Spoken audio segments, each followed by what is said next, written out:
Coup de théâtre au Barça. Imaginez, un pilier de la défense s'en va, pour rien? Transfert surprise, erreur dans la planification et un énorme soulagement financier. Restez jusqu'à la fin, on décortique tout cela point par point. D'abord, on va parler du transfert surprise d'Íñigo Martínez à Al Nassr et comprendre ce qu'il s'est vraiment passé. Ensuite, on verra pourquoi ce départ sonne pour certains comme une erreur stratégique. On plongera aussi dans les raisons financières derrière cette décision radicale. Puis on analysera les conséquences pour la défense du Barça et pour les nouvelles recrues. Et enfin, on se projettera vers l'avenir. Que réserve cette décision au club en termes de recrutement et d'équilibre salarial? Coup de théâtre, le Barça et le joueur étaient en plein accord, et pourtant Martínez, pilier central sous Hansi Flick, s'apprête à partir gratuitement. Cela vient de nulle part, aucune rumeur solide, aucun bruit dans les couloirs, absolument rien. Jusqu'à ce que Fabrizio Romano lâche son fameux Here we go qui a mis tout le monde en alerte. Les premiers échos parlaient d'un transfert à 8 millions d'euros, mais la réalité est encore plus surprenante. Départ libre, suite à une rupture à l'amiable du contrat. Côté club, on met en avant les économies substantielles, libérées entre 12 et 14 millions d'euros de masse salariale. Et dans le contexte actuel du Barça, c'est un énorme chèque annoncé, qui tombe au bon moment. Cette décision n'est pas que sportive, elle est profondément liée à la gestion financière et au fair play imposé par la Liga. Mais est-ce vraiment la bonne décision? Un taulier qui part, c'est toujours un choc. Martínez n'était pas seulement un nom sur la feuille de match, c'était un élément solide de la défense, parfois pressenti pour porter le brassard. Après une saison solide avec 46 matchs joués, 3 buts et 6 passes décisives, le voir partir gratuitement laisse perplexe. Certains supporters parlent déjà d'erreur stratégique, sacrifier un joueur clé juste pour gagner de la place dans les comptes. En réalité, ce qui choque le plus dans cette affaire, c'est le contraste entre l'impact d'Íñigo Martínez sur le terrain et la facilité avec laquelle le club a décidé de s'en séparer. On parle d'un joueur qui, malgré ses 33 ans, apportait une stabilité défensive, une expérience précieuse et surtout un mental de compétiteur. Ses relances propres, son sens du placement et sa capacité à diriger la ligne arrière faisaient de lui un élément rassurant pour les plus jeunes.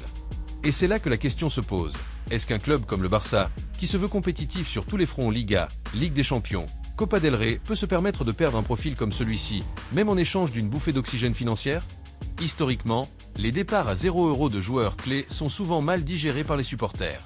On se souvient de Dani Alves, parti libre à la Juventus, ou encore de Luis Suarez, vendu pour une somme dérisoire à l'Atlético et qui, ironie du sort, a fini par offrir le titre de Liga à son nouveau club.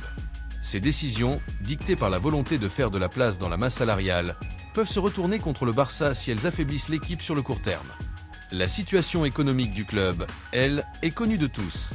Les dettes colossales héritées de la précédente direction, combinées à des dépenses parfois mal calibrées, obligent Joan Laporta et son équipe à jongler avec des équations complexes, réduire les charges, recruter intelligemment, tout en restant compétitif. Dans ce contexte, chaque économie compte, et le départ de Martínez s'inscrit dans cette logique purement comptable. Cependant, si on se place du point de vue sportif, l'équilibre est fragile. Araujo est un roc, certes, mais ses blessures récurrentes inquiètent. Cubarsí est un prodige, mais il n'a que 17 ans. Christensen et Eric Garcia sont solides, mais connaissent des hauts et des bas. Sans Martínez, l'expérience au poste de défenseur central repose désormais sur 2 joueurs seulement, ce qui peut être risqué lors des moments cruciaux de la saison. En interne, ce départ pourrait aussi avoir un effet psychologique. Pour certains cadres, voir un joueur respecté partir si rapidement peut donner l'impression que le club est prêt à sacrifier n'importe qui pour des raisons financières. Pour les jeunes, c'est un signal double. D'un côté, plus de place pour eux. De l'autre, la conscience que leur avenir au Barça dépendra aussi de paramètres hors du terrain. Et puis, il y a la dimension Arabie Saoudite. Depuis quelques années, ce championnat attire des noms prestigieux avec des salaires astronomiques.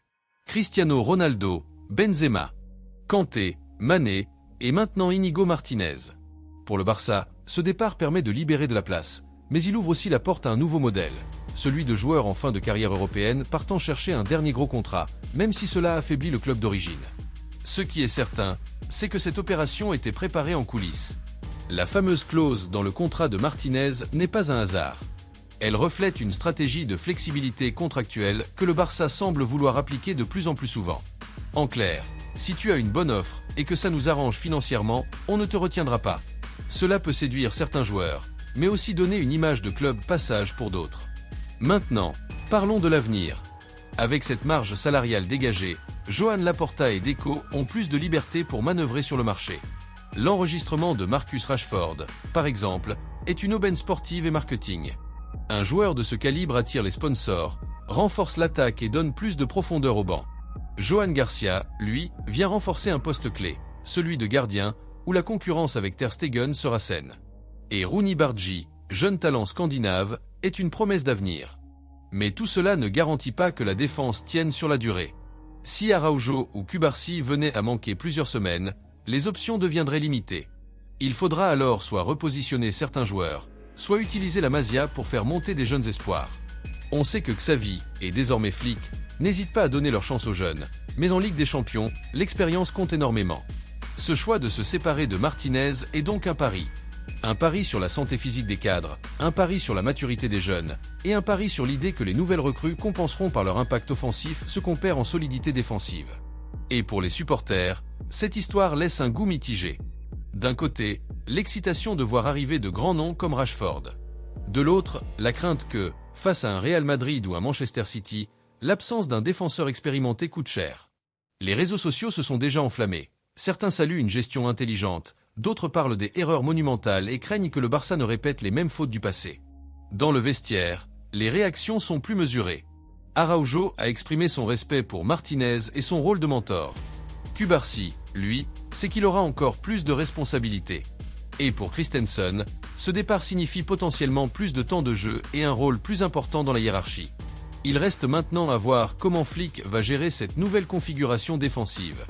L'Allemand est connu pour aimer les blocs compacts, la relance propre et la discipline tactique. Perdre un joueur comme Martinez, c'est perdre un atout dans ce schéma. Mais c'est aussi l'occasion de bâtir une défense plus jeune, plus rapide et plus agressive.